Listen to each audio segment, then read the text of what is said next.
the progress that they're making is because they stay locked in year long. And listen, if something happens, they pivot, injury, whatever it is, they pivot, they adapt. That's what a great bodybuilder does, regardless if you're an amateur or you're a pro. That effort should be 100% year long, no matter if there's a show, but you have to be able to pivot and adapt if something doesn't go to plan. Yep.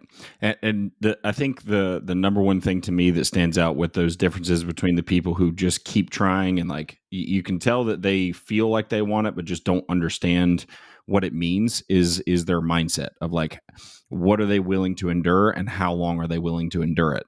And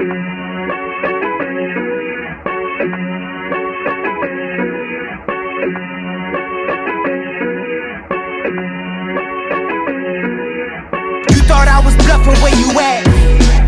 I came here for vengeance, watch your back. No need to defend, I'm on attack. Sorry they can't reply, but I guarantee they had a blast. Pop, pop, pop, pop, I be on the next to only ya. I am fresh to death. What's going on, everyone? Welcome back to the Long Haul Mentality. I'm your host, as always, Nick Bagley, and this week I've got Dom Cardone on. How are you, man? Good, dude. Good. How are you today? I'm great, dude. And I should say IFBB Pro and coach. Things been going good lately? Yeah, I'm former IFBB Pro. I don't really consider myself a pro anymore. Whatever, man. Just because you didn't pay the dues doesn't mean you're not a pro still. I ain't even. But everything's good, man. Everything's great. Contest season is starting to kick in. And, I mean, things were always busy, thank God. But as we were just talking about, I just got back from my honeymoon a week and a half ago, 2 weeks ago, whatever it was. It was great. So life is good, man. How are you? Yeah, based on your trip, it sounds like if coaching doesn't work out, you can become a professional gambler. Listen, I had high expectations of doing that after our trip. My wife was even like telling people, "He thinks he's a professional now." I mean, we both were doing really well. We just got really lucky. I have no aspirations of doing so. At the casino that I went to, they actually let you have these little like cards. It's like the size of a credit card, and it tells you based on like what the dealer has and what you have in your hand, what you should do, like what your call should be. So they let you have that at the table. So I was using that the whole time. But this is when I realized that I'm old. It's like to look at the card, I was like, okay, that's what I need. Yeah, my eyes are already terrible, but now I'm like, God, I can't read that. This isn't good. Getting old, man. You can't fight the age. Having a kid definitely sped things up a little bit. How old's your kid? He's going to be 5 in September. Oh, 5! Wow, dude, it's ridiculous. I mean, I'm 32, so the fact I had him at 26, and not long after that is when the grays started showing up. So it's you're hanging in there, though. You're hanging in there. It looks good from a distance. You get closer, and it's like, oh, I see it now. Okay, well, like I said, you're hanging in there. So yeah, right. But that, what a blessing. That's awesome. Oh yeah, for sure, man. He's been one of the best things that's ever happened to me. But, dude, I just got to say, I've been following you for a long time and watched your work for a long time, and it's nice to finally get to chat with you in person, man. I appreciate that, dude. Thank you. Like I said, I've seen your stuff for a while. I believe. I think I just started following you last year. What? Nick, you there? Yep. Now you are. Now you're back. Okay. So also your screen turned, not to go too off topic, your screen turned blurry before it cut out. The way this app works is it's all recorded locally. So all that's like people will watch us both go, oh, he's gone. Like it'll see all of us recording the whole thing. So we'll see all of it. Okay. Perfect. Yep. Okay. Good. This thing's awesome. What were we just talking about? I totally lost track when that happened. Yeah, you were saying something about you just started following me recently. Yes, You'd seen some stuff. Yeah, I've seen some stuff, and I know I just started following you, but it's great to have this talk with you as well. You do great work. I can see how passionate you are with what you do, and it's refreshing to see with the oversaturation of coaches out there. So everybody does it, but I can see you are truly passionate about what you do and knowledgeable. So that means a lot, man. That definitely means a lot. It's been the thing that I wanted to do since I decided not to go in the Marines. So it's cool it's a blessing to have gotten to this point and been around the people that I've been privileged to be around in my first 6 years of coaching. I fell into the right place at the right time. How that stuff always works out. It's not just about falling into the right place either. I mean, like I said, passion and true, genuine care and wanting to get to a certain place while leading people from the front does you well. So, yep, 100%. But I mean, to be honest, and I was telling this to somebody the other day, if I had not decided I'm going to move to Texas, I wouldn't be in the situation I'm in, doing what I'm doing, making the money that I'm making. So I completely agree for sure that the passion has to come first. But being out here and then moving to starting training at Destination Dallas is what put me in the right rooms with the right people. And then those people got to see that I was passionate about it. Like, as far as my bodybuilding career is concerned, I never won a local show. So like, I wasn't going to meet all my idols by winning competitions, and I got to meet them just by showing them who I am. And it just happened to be that I was coaching alongside of that. So it's definitely a blessing for sure, man. Well, yeah, so you're in a hot spot down there. Oh, dude, it's ridiculous, dude. I mean, we have some of the best pros that are coming up right now living like 10, 15 minutes from me. I see them on a regular basis, like getting to watch Jordan Hutchinson come up right now is fucking phenomenal. Have you been following his stuff at all recently? I've been following him for a long time, actually. I mean, we talk here or there, nothing about like coaching or bodybuilding, really. Right. Just shooting the shit. Yeah, he's a great guy. I've been in touch with him for years now. I've been following him for a long time. Good dude. And yeah. We met in 23 when I did the last show, the one that's up here. I did the amateur at Texas Pro, and that was the first year he did Texas Pro, and we both work with Tuttle. So we like set up to get an Airbnb together, which Tuttle after the fact was like, I thought you guys were idiots. But it turned out to be awesome because like Tuttle could come by, check us both out. He and I got along great. We've been friends since. So I'm super excited to see him being one of the guys that people are talking about being a front runner for Texas Pro. I'm definitely looking forward to it. But my buddy's wedding is that weekend. So that I'll have to be at the wedding and like look at the phone off at the side. It's you can still be able to watch it, but he's definitely a front runner for it, for sure. Yep. And speaking about him is a great way for us to transition into like the topic that I wanted to touch on with you today, because I think Jordan has kind of epitomized what it means to scale the ranks of the bodybuilding world. And the way that he has done that is not through prep, it's through the off season. And I'm sure that you would agree, and you probably have some good points on this, that off season is by far the most important and the hardest portion of bodybuilding. Would you kind of agree with that? I 1,000% agree with that, because I've been saying that forever. So where I got that from, my first ever coach was AJ Sims when I was 15. Mm-hmm. I just wanted to get abs. I didn't even think about competing. But my first competitive coach was Fakri Mubarak. Yep. And he said way back then, champions are made in the off season. And years on in, even throughout my own bodybuilding career and working with guys for so long, as you know, being a prep bodybuilder will only get you so far. It's easy for guys to say, I'm motivated, I'm ready to do this, when they know there's a show in 12 or 16 or 20 or 24 weeks, whatever it is. But to be able to take off for a full year at a time, or even sometimes 2 years, it's the mental hurdles the guys just can't do. The motivation falls off. The, fanciness and the, this is so exciting falls off for most guys. But, the true bodybuilders, like we saw with Dorian Yates, Justin Compton was a great, great example of this. He took the time he needed in the offseason. Look at the strides that he made. And as you just said, Jordan's offseasons the last few years have been incredible. He's not competing back-to-back shows. He did well last year. Most guys probably would have kept competing after the success he had. He had good success last year. I believe it was last year, right? Yes. Yes. Yeah. And, taking that time in the offseason and rinsing and repeating is the only way to get to those upper ranks. It's not going to happen in 1 or 2 preps or 3 preps, whatever it is. 100%. And looking at like when I was still competing and stuff, the first like 4, 5, 6 years even of me doing that, I was what you would call, like you said, a prep bodybuilder, where it was like I would lock in at certain times, and I had coaches, and I had local coaches, and went up to like more serious people over time. But it wasn't until like probably after my 4th or 5th show where I was like, I've got to put more into this. I've got to really, I've got to be big, because I'm 6 foot, like I'm a tall guy for bodybuilding. So it was like really time for me to lock in. And the first time I ever really had a real off season that was like we were pushing is when I was with Don Long. And Don Long, for anyone who doesn't know who that is, he was a bodybuilder in the 90s. He competed against Coleman, Flex Wheeler. He competed against some of the best names that we've all heard of. And very old school guy. I mean, very, very old school as far as his approaches were concerned. It was like I checked in twice a week.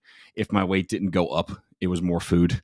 And I was by the end of it, it was like 900 grams of carbs a day, and got to a point where like I'd be halfway through a meal, throw it up, and then I'd go back to finish the rest of it. And it honestly is one of the main reasons why like I wasn't able to keep pushing my weight as much as I could, because my stomach got to a point where, because of all the throwing up and stuff that I did, I now had like this reflex even later when I had good coaching with Tuttle, where I would get full and that trigger would come on, and I just have to put it down and walk away and say, let's live to fight another day. So what's going on, everyone? Going to take a quick break from the podcast and check in with my main man, Everett, here.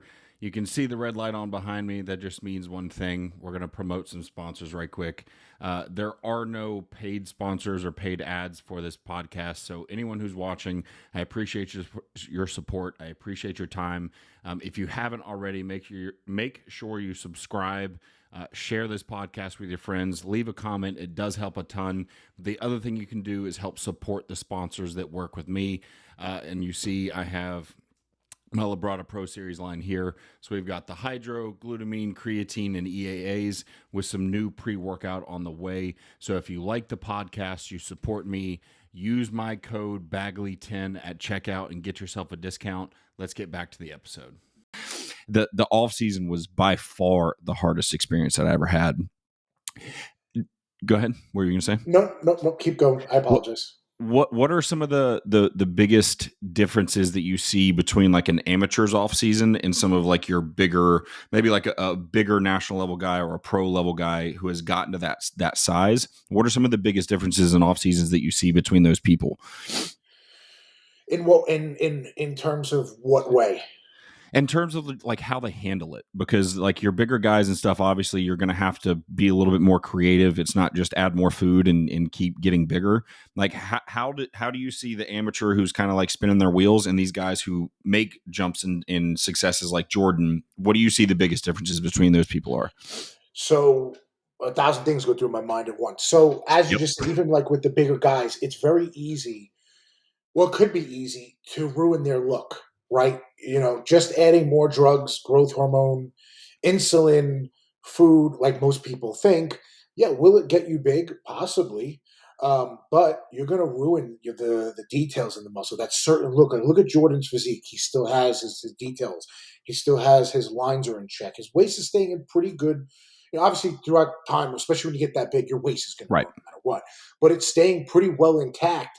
So when you get to the bigger guys, you cannot risk blowing out the lines or blowing out the stomach for the sake of just putting on weight or putting on size. Obviously, bigger guys, there's more things going on. There's more risk of things going wrong. So you really have to pay attention to how inflamed are they getting, their digestive health, their gut health. Are they truly digesting their food? The drugs do go up with some people. It's inevitable, but it has to be within reason. You have to be watching how inflamed are they getting, how much stress is being placed in the body, because it will reflect on their look. Now, people, it's funny, for such a long time, people would say, oh, coaching big guys is easy. No, it is not. No, it is not. Off season and pre-contest, there's so much more things going on, and that could go wrong. It is not. It is not just the sake of let me just lower their food. They're going to get peeled, or just raise their food and give them more drugs. You can't do that. But then you have guys in the amateurs, or let's say the lower weight classes. You do have a little bit more leeway within reason. Obviously, those things can still, happen. They are earlier in their career. What I will say is with the guys at the higher level or further along in their competitive career, they do tend to stay a bit leaner. Obviously, there's more muscle tissue going on. There's more muscle maturity. They have more years of training under their belt. With the guys at the more earlier end to maybe midway, they may hold that little bit of, I call it baby fat, softness to their physique. They have a little more leeway. They have to go through those phases. Like, look at Jordan years ago. I know we're talking about him. He had a puffier look in his offseason. He put on more body fat. I was the same way. It's just a part of the game with giving it more time. But what I will say mentally, I don't know if this is fair to say, because my current roster of amateurs that I have, most of them take their off seasons more serious than a lot of pros I've worked with.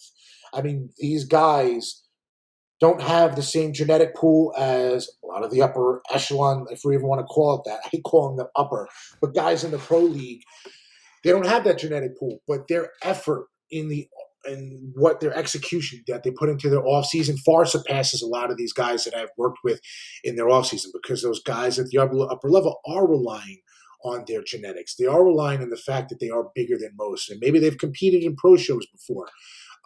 But we see, like with guys like Ross, my client Ross Flanagan, Jordan Hutchinson. They've competed in pro shows before, but look at the people who can do that are the ones who end up in that upper echelon, like you called it. And you touched on a number of different points that I was hoping we'd get to in this conversation.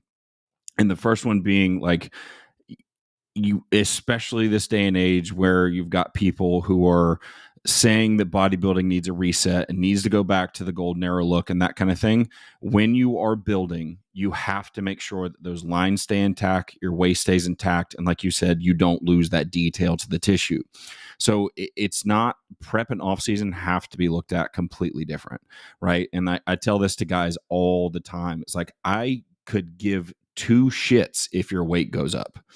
I don't care if it goes up every other week or every 2 weeks or every 3 weeks. It's not going to happen every single week. Are you sleeping good? Are you training good? Are you digesting well? Do you have good energy? Like, are you getting good pumps in the gym? Or all those other metrics besides your weight going in the right direction? If so, we are making progress. Just because you didn't gain weight doesn't mean that I need to add more food to you. If anything, that's probably the worst time, right? Now, if we start seeing things go the other direction, okay, maybe it's time to add food, but maybe there's something else we need to address that needs to be fixed first. Because, this is a conversation that Hunter and I talked about a long time ago, is like, especially once you get to a certain size, it's no longer an off season where it's size at all costs, right? It's a minor surplus that allows you to put on tissue, allows you to get stronger, allows you to recover and adapt from the training that you're doing so that everything doesn't grow wildly, are there any things that you do with your clients that when you're trying to push like a bigger guy to help them keep their waist in check? Are there any things that have used over the years that have worked well? Number one, making sure information is kept in line. And I'm talking about systemic information, right? So you just hit on a great point too. And that's going to tie into what I'm saying. The pushing up of weight is nonsense. It's nonsense. We saw guys in the 90s and early 2000s where they were Phil Heath turned pro at 206. Okay, he didn't look 206. Flex Wheeler, all these guys back then were like 220, 230, 210. Everybody today wants to be 250, 260, 280, 300. No, it does not have to be like that. I love the point that you make. Is your performance in the gym on an upward trend? We're staying pretty steady. Great. Sleep. You feel pretty good. Great. When I look at a physique, it's not about weight. You can be the same weight even a year from now and look like a completely different bodybuilder if you did everything right in your off season. The look of the muscle changes, the quality of what you and I are talking about is the most important thing than just weight. So if we have these bigger guys, right, and this is going to go into your question, if I'm just constantly driving up the food and drugs and their weight's going up, what's going to happen? Eventually there's going to be systemic inflammation that goes on that affects the gut, how they're digesting food, motility. It's all going to sit in there. Then we're possibly talking visceral fat. That's the issue that happens. So making sure that their digestive health is 100% always. Bowel movements, always consistent every day. Making sure they're not having a distended stomach, usually at any period of time. You spoke about how when you trained with Don Long years back, you were so full and you're puking. That's the old school way. Why do we see less bloated stomachs than we did back then? People will think that they're worse now. No, they aren't for the most part. The last couple of years, I've been very impressed with seeing the stomachs on stage. There's always going to be some people. But do you remember how dramatic they used to be? It used to look like freaking pregnancies. So dude, Louis Marco made a name off that shit. That's right. Yeah, I forgot about that guy. Yeah, there was a whole guy whose entire YouTube feed for like a 2-year time period was calling people out about their stomachs. And now look, if it's the slightest bit out, he has a stomach. Meanwhile, guys had children stuffed in their stomach. So Yeah. digestive health, and I really have to credit AJ to this, who's a great mentor and a great friend of mine. Many years ago, gut health wasn't really a thing, right? It was spoken about in the functional field, which is a very small place back then. But making sure all that was in check is super important for any bodybuilder at any level, because you are what you digest. You can eat 5, 6, 7, 10,000 calories per day. I don't care. But if you're not digesting and utilizing these nutrients, you're wasting your time, you're wasting your health. So making sure that their overall health is staying in check with the gut health is going to be important. Right. And it's more to me than just protein, carbs, and fats as well. The 100%, quality man. of the food is going to make a big deal. The first person I heard say this, that it has stuck with me since I heard it, was Ben Pakulski. And he was like, it's not about how much food you can fit in your face. It's about how much food you can assimilate, right? If your body is not absorbing that and it's creating inflammation and there's all this spillover, you're creating leaky gut and you have acid reflux and like you're bloated and you're burping and your shits are bad, like all those things are a sign that we have a problem. And I'm not sure if you see it the same way, but you talking through that kind of made me think about this. But like when it comes to fatigue management in prep versus off season, they're two way different things, right? Because like if I push somebody too far in prep, okay, cool, that's fine. I'll give you food for a couple of days. We'll pull you off cardio and we'll let you relax a little bit, and then you should be fine unless I've done something stupid. But off season, if you get to that point where I'm pushing food, and all that stuff, and you continue to drive that inflammation up and that total stress load up, it's way harder to get somebody's out of that inflamed state when they're in that caloric surplus. So it's like, I mean, what are we going to do? Have you not eat for a few days to flush everything out and don't train and do all this stuff? And it's like, well, then why did we get you that big in the first place? Like it was a waste of time. You know, it doesn't make any sense there. Do you kind of see the prep versus off season fatigue management in the same light? 1,000%. Because again, the old school way was eat as much as you can, eat until you're stuffed, then eat some more, train as hard as you can, and maybe take some more drugs. Yep. Right. But that only lasts for so long. Yep. And I used to, have to think that way. And then at some point I'm like, this doesn't make sense. Like why are people responding better in preps? Oh, they're eating cleaner, they're eating less, they're actually, absorbing what they eat. They're leaner, they're doing cardio, they're more insulin sensitive. So I was like, why don't I apply this principle within reason to these principles to the off season? So yeah, I mean, no, the days of, you're going to have acid reflux, and listen, when you get to certain sizes, you're most likely going to be tired. Yeah, you're going to be a bit, fatigued systemically in some way. You're going to be tired when you're 260, 270, 280, 300. It's not normal. Yeah. Like you may be a little short on breath. Let's make sure your heart's healthy. Well, that's a whole other thing we can go down.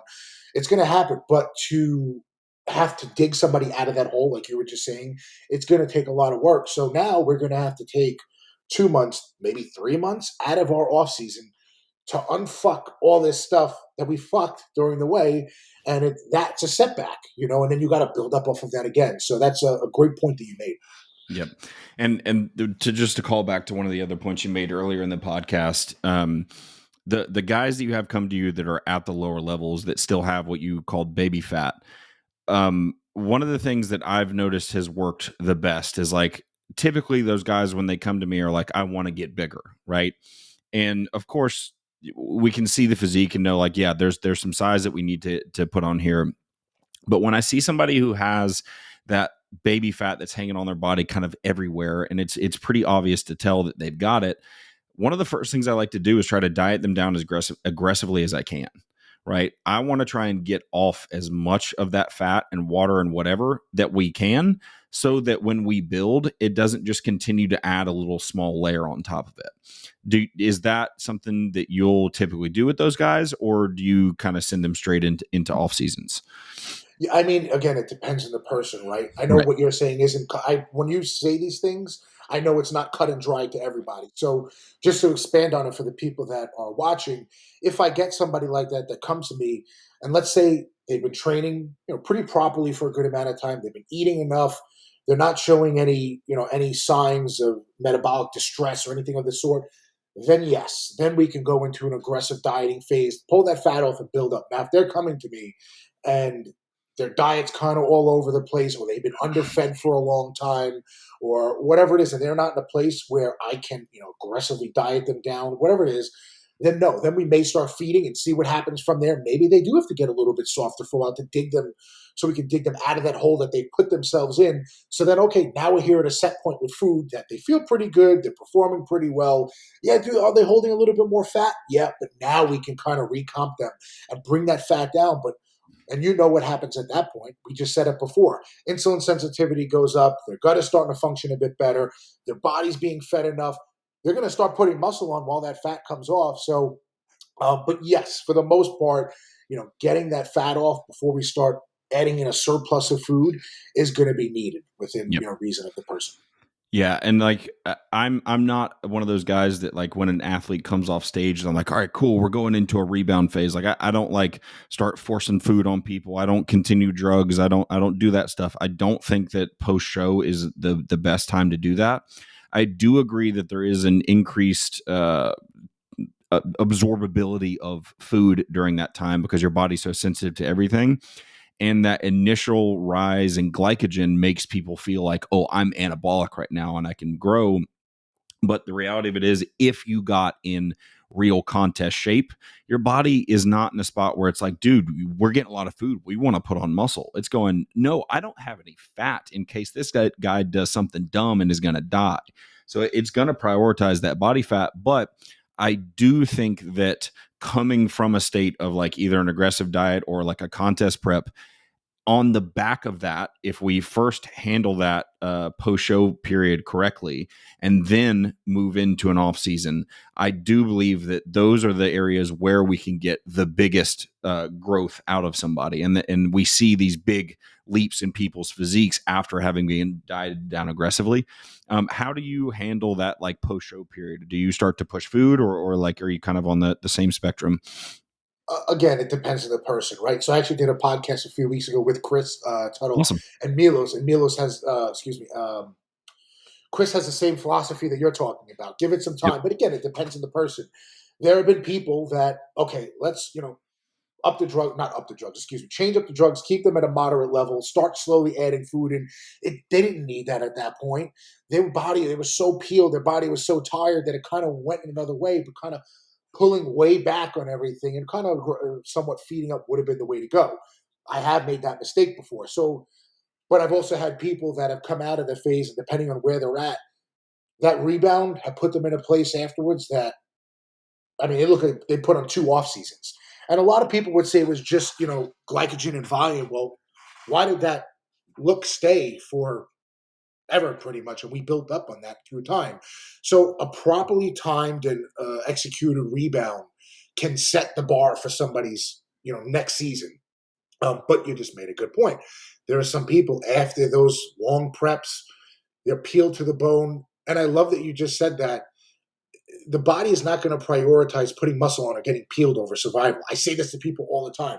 You're one of very few people who have said that, and I love that because over the past few years, I've really gotten to see how true that is. Mm-hmm. So it really depends on the state that they are in coming out of the show. So it could go both ways.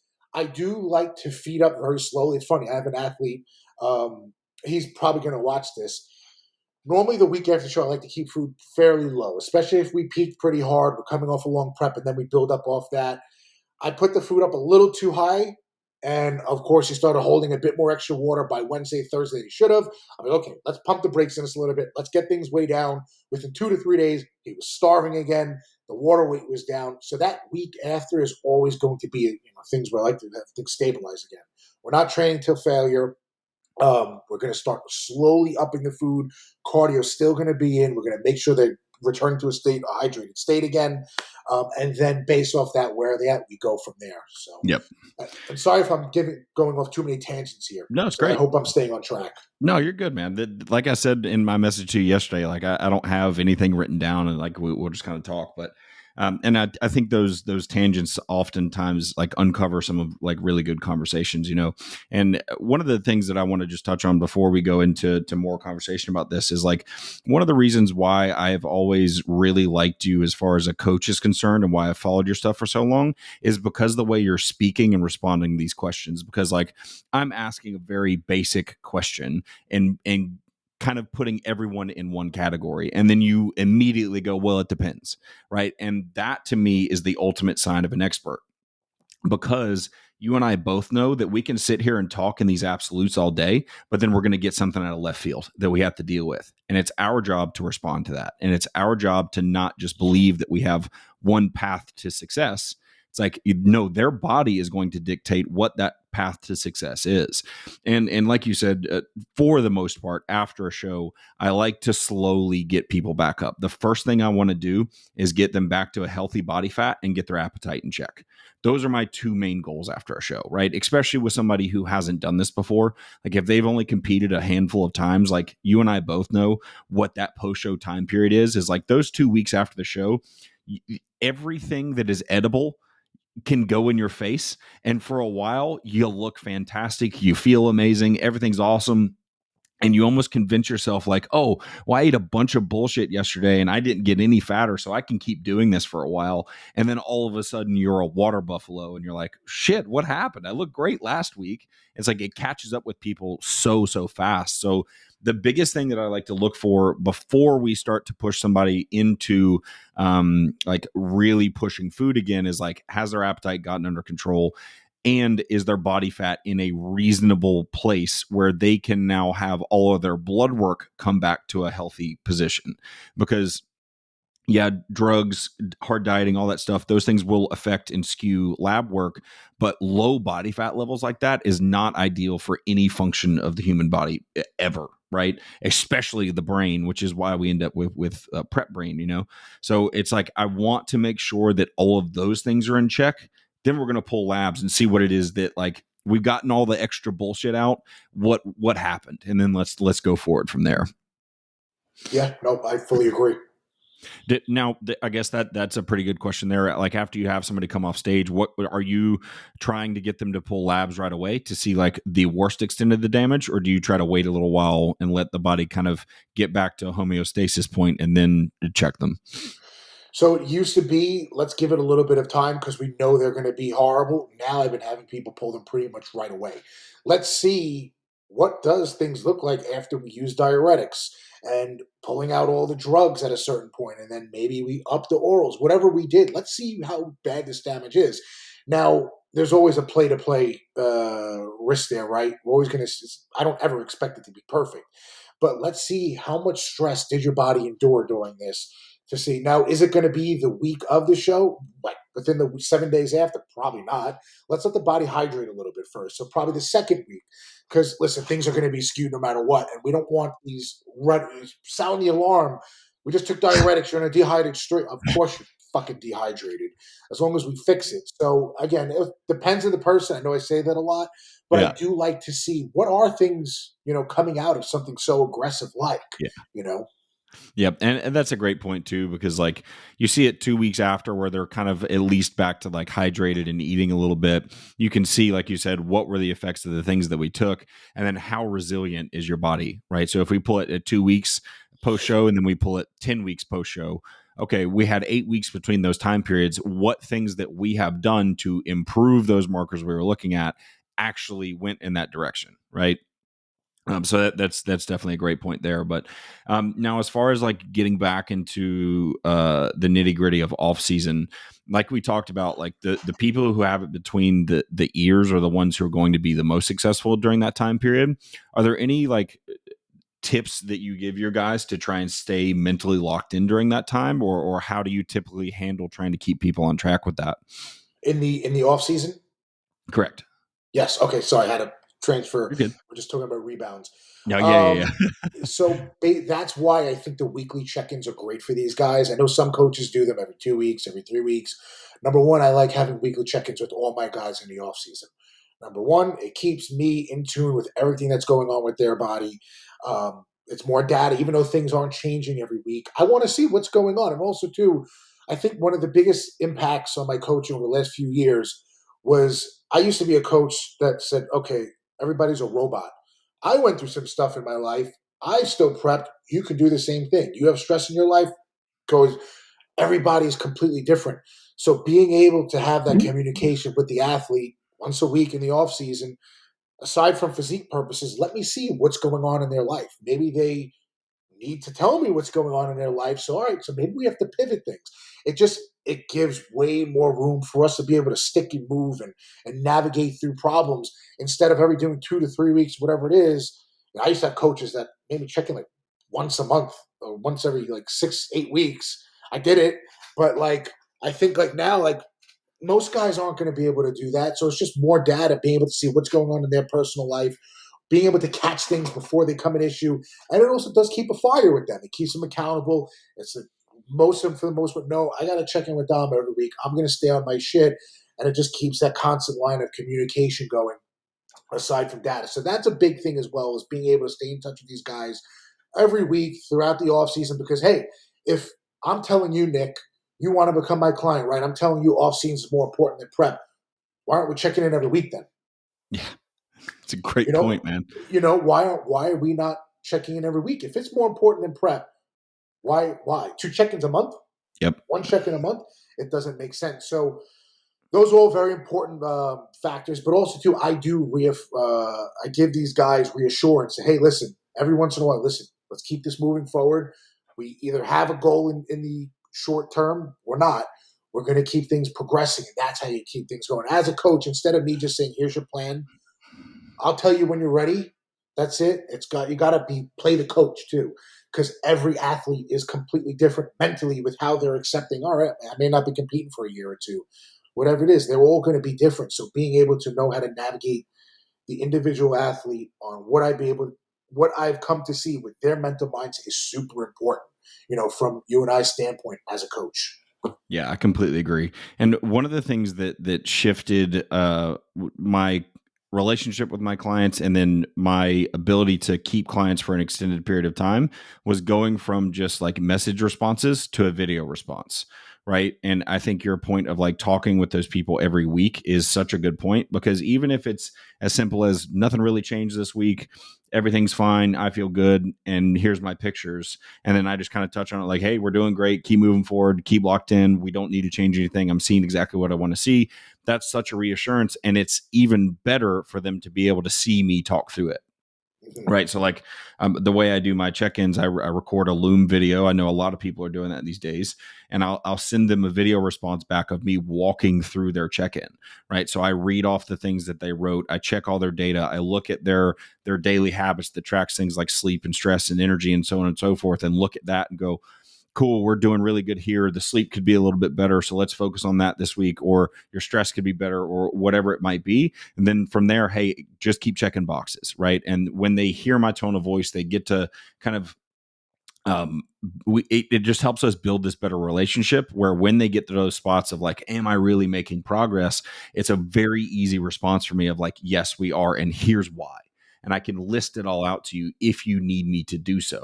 Right. And that's been such a massive change as far as like my coaching in general. Now we kind of touched on this earlier. Let's say you've got a guy who is like just crossed into the pro ranks, right? He was a heavyweight or a super heavyweight at his national show. He won it, whatever. And now you know that they're going to go into the pros. And there's such a disparity between the national level to the pro level, right? So you're looking at this guy and you know that for him to be competitive, he needs to be, let's call it 20 pounds heavier on stage, right? But you also know that this guy in the past, when we've pushed, maybe their waist got a little bit bigger, right? Maybe they're not already genetically gifted with a very small waist.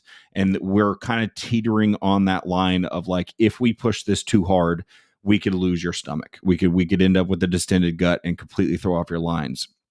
How do you tend to approach somebody in that given scenario to put on that type of size? Because 20 pounds is not exactly an easy amount to put on stage weight.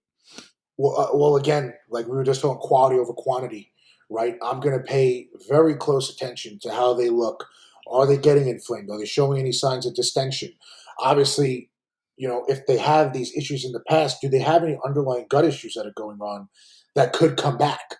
Are there any food allergies? These are all things like if they have a history of this, what were they doing then that this happened? How do we avoid that now? Of course, growth hormone comes into mind when I say, yes, taking too much growth hormone will make your stomach expand. I've seen it before. I've done it to myself for a short period of time because I wanted to see how much a large amount of growth hormone would do. It wasn't fun. And I have a very small waist. So taking that into account with guys too, because it's not as harmless as people think. Is it a great drug? Hell yeah, fucking love it. It's great, but it could also work against you with guys like that. But making sure that food volume. Now, excuse me, I don't want to put such an absolute on that. So guys like that, you want to slowly build up their food throughout the off season to make sure that they are digesting, they're not getting inflammation. So old school way, this guy needs to get big. Let's load him up with food. It may last a month, it may last 2 months. He's going to hit that wall. So we want to avoid hitting that wall in terms of losing the appetite, in terms of digestive distress. We don't want that to happen at all. If we can avoid that from happening and he's still sleeping good, circling back to what you said a long time ago, he's still doing good in the gym, it's going to be a much slower, drawn-out process, and he probably won't need so many changes along the way. Let's just get things clicking. Let's hold it for a bit and see how that does. Because if we're just going to start throwing in, and there's some guys you can just keep adding food in, works great. But there are some guys that's only going to last for so long, and it may last months, and then boom, out of nowhere they hit this wall, no appetite. They have these stomach issues. You can see it in their physique. Okay, now we got to fix it. So it's going to be a longer, drawn-out process of making sure that, again, I know I say inflammation a lot. The past few years with my health issues that I had from mercury poisoning, gut issues, I've gotten to learn so much about inflammation, out of bodybuilding and with bodybuilding that is so applicable to bodybuilders that it was so overlooked for the longest period of time. And we want to mitigate that as much as possible, because if your cells aren't healthy, if you're going to run into health issues. And if, like you said before, survival is going to be the priority over gaining muscle. So, yeah, if that answers the question. Sorry, I know I got off tangent again, but you're good, man. No, it's perfect. And your point there at the end of like all the problems that you went through helped kind of like open your mind or your eyes up to these other paths. Like the straw that broke the camel's back for me of deciding not to compete anymore was having an H. pylori and SIBO overgrowth. And I cannot tell you how miserable that was, right? Like I would drink water and my stomach would look like I was 6 months pregnant. It was ridiculous. And it was like that for 6-7 months. That's a long time to be dealing with those kinds of issues, to the point where I didn't want to eat food anymore, right?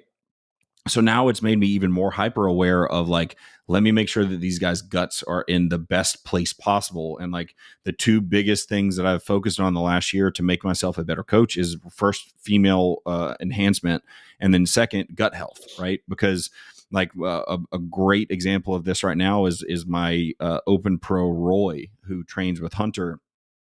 When he came to me, he was coming from some other well-known coaches who have been around the block for a while and are definitely more in that old school camp of like push food, push drugs, whatever. And his stomach took all of that brunt because they were just pushing food with no regard to vegetables, with no regard to fruits, to make sure that like the gut was healthy from that standpoint. There was no thought behind like, well, let's manage some stress here. It was just like, no, here, take these drugs, eat this food, and then come back and tell me what's happening. Right. So it's been one of those things where like I have been very, very adamant with him, and like I know I'm driving him nuts, but literally every time he sends me training videos, every time he sends me posing pictures or videos, I'm calling his stomach out. Hey, pull it in, do this, do that. And like I told him, I was like, I am going to piss you off with this until you figure out, let me just do this ahead of time, because that's what's going to get us to the goal that you say you want to do, which is win a show and go to the Olympia. Right. And to his credit, he's listened to it the whole way and has not complained about it at all, because he knows that that's what needs to happen. So we're now, he had gyno surgery earlier this year. And now we're at a spot where like back pushing things, trying to get him as big as we can. But my number one focus every single time he sends me a picture is, what's his stomach doing? Every single time. Because if his stomach's off, I bet the rest of it's off, and it tells me a lot about what we're doing and how the program is working when I can tell what his stomach is doing, So I've definitely realized, like, as I've gotten further into this with bigger guys, is that like we have to handle this a lot differently than we do other situations, especially with that person whose stomach is going to get a little bit bigger. Now, out of curiosity, something that I have done in recent years, which I didn't really ever do before, was with these guys who need these large calorie amounts and we need to push food. Obviously, if the only metric that we continue, or the only thing that we push up a lot, is carbohydrates, you can end up with like a lot of digestive problems, a lot of inflammation, those kinds of things. So I actually started really relying on pushing fats a little bit more, right? Is that something that you'll do with guys at that level where they've got to get a lot of calories in? Are you trying to push fats a little bit more, or how do you typically go about nutrition when it comes to the amount of food some guys need? I mean, carbohydrates for me are usually going to come first. But like you said, extreme large amounts can only be digested so much. But years back, it's funny. I didn't really add in. I mean, I'm talking years ago. I didn't really add in too many fats to my diets. It was, as much protein as you could eat, as much carbs you could eat, maybe a peanut. It was like the old school. But again, past few years, I'm like, okay, we need fats in our body. Simply said, there are different types of fats. Are fats a great way to get calories in? Absolutely. Again, I know I sound like a politician when I say this. It's person dependent. Like there are some guys that, you have the carbs high, you have the protein, start adding in a little more fats, they start softening up way too much. I was that guy. I did not handle high fat well at all. That's why my off seasons were mainly carbs and proteins. When we started adding fats in, I softened up. Same thing in my preps too. They were pretty low fat for the most part. But again, it depends on the person. But are fats a great tool? Absolutely. And of course, we have all these different types of fats we can choose from that the body kind of needs. I mean, I do know, I think AJ posted it once. It was a diet that Jay ran at his biggest. If you and I saw this diet today, and we look at this thing, like, why the fuck would you do that? It worked for him. Maybe that's why he had stomach issues. But there was peanut butter with every meal, every single meal. So it made me think, I'm like, okay, I mean, the guys at that high level were eating so many damn fats. So that's kind of over the years, I was like, okay, we can only push the carbs up so high. And plus two, just to add to this thing about getting that food up high, people think getting that food up that high is like the answer to everything. You can get the food up to 1,000 grams of carbs a day, and they're not going to gain any weight. They're probably going to grow. Their metabolism is out of control. I've had guys like that before where I didn't realize in the moment, I'm like, okay, they're eating all this food. They're not really growing. We're adding that gas onto this fire, and all it's doing is fueling the metabolism, and they may be staying, but they're not growing. So what slows down that process? Fats. So let's switch a little bit. Let's get a little more dense, sustainable foods in there instead of just throwing carbs in. Because it also made me think, my contest preps with guys, we're having these super high days. What are they primarily for the most part? It's going to be super high carbs. So just jamming as much carbs as you can in the off season, it's going to hit a ceiling at some point, right? So if you're not going to hit digestive issues, it's just like throwing food into a pit and it's going nowhere. So the fats are absolutely going to become a necessity at some point. Now, to what degree, person dependent. Yep, 100%. And like for sure, we have to. One of the biggest things that I was quote unquote worried about with pushing fats is like the digestion, right? Because if we do push fats too far, it could slow it down way too much to where we're not having that gastric emptying. So I was always like kind of nervous to do it. But then once I started doing it, it's like when it comes to fats, if we go up 10 grams a day, 10 grams every time we make an adjustment or whatever, that's over time, that's a lot of calories for a very little amount, right? Which is fantastic. And as long as their stomach handles it, they don't get softer, that kind of thing. Like it's a great way for us to get a lot of calories in with very minimal volume. Plus, one of my goals that I want to try to do, that which you kind of touched on earlier, is like I want them to have as much food as we possibly can going into a prep, because then that gives me so much more room to pull. It gives me so much more opportunity to pull calories, right?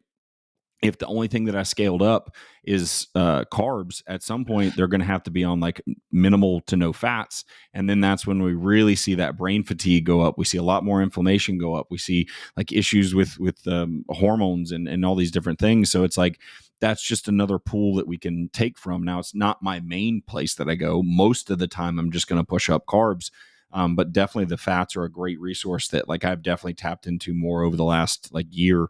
Working with Dom Kuza, he was definitely like one of the guys that kind of was like, hey, you should do this and try it, and one of the guys that that fits that same scenario that you were talking about with you give them more food and their metabolism ramps up is like I had a heavyweight going into nationals last year, Chase, who unfortunately tore his bicep 2 weeks before nationals.